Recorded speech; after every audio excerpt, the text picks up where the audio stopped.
This feeling that you're giving me, pull down in inside sweet melody, pull down in, so if you got it, go. Welcome back to Breakfast. Just before we hit 7 o'clock, if your child, or maybe it's yourself, are a regular gamer, then you've probably heard of loot boxes.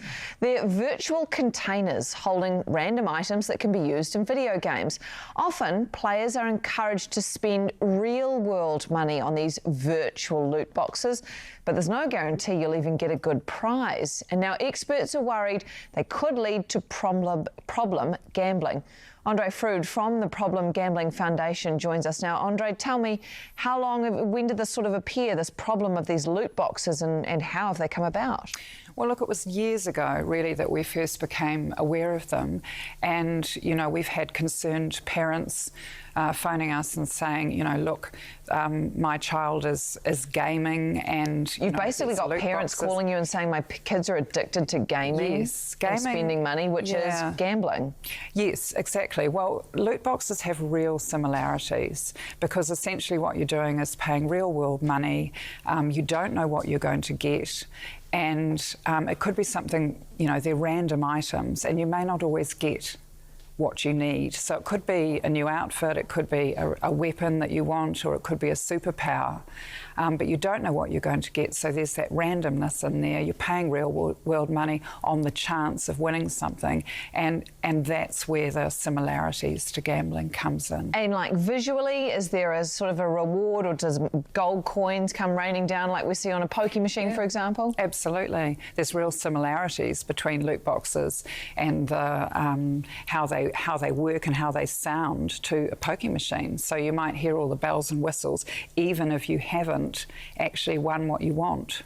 Ah. So that then, because it's like the intermittent reward, that then, of course, causes you to repeat that behaviour, and very easy to learn that behaviour, but very difficult to unlearn To undo it, yeah.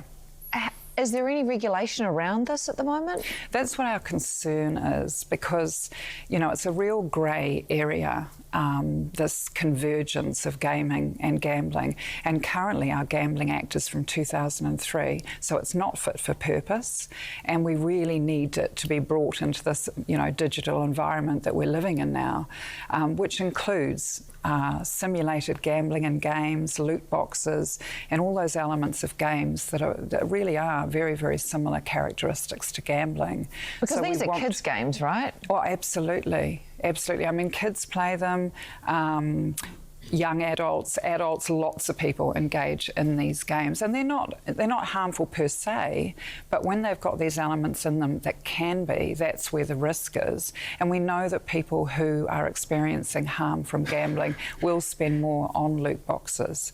So we want to see some form of regulation, age restriction, full disclosure on the games that tells you that loot boxes or simulated gambling are in them, and also an awareness campaign so that parents out there understand how they work. Yeah, which I want to ask you about in a minute, but just quickly, so, I mean, this is effectively creating a whole class of child problem gamblers. It could.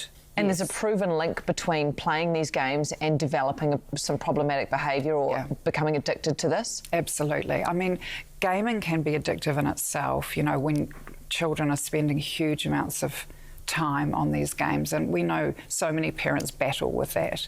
But when you've got something in there that's actually very like gambling, that is also addictive, then that can be really harmful. All right, top tip for parents then who want to make sure they don't fall into this trap with their kids spending up on loot boxes? Check the game, you know, check whether it's got loot boxes, simulated gambling, Google it, you know, do whatever you can to check that they're not in there.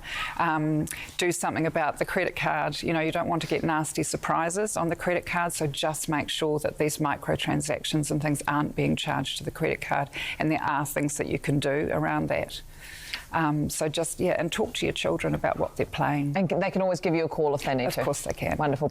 Andree Froude from the Problem Gambling Foundation, thanks for coming in this morning. Thanks.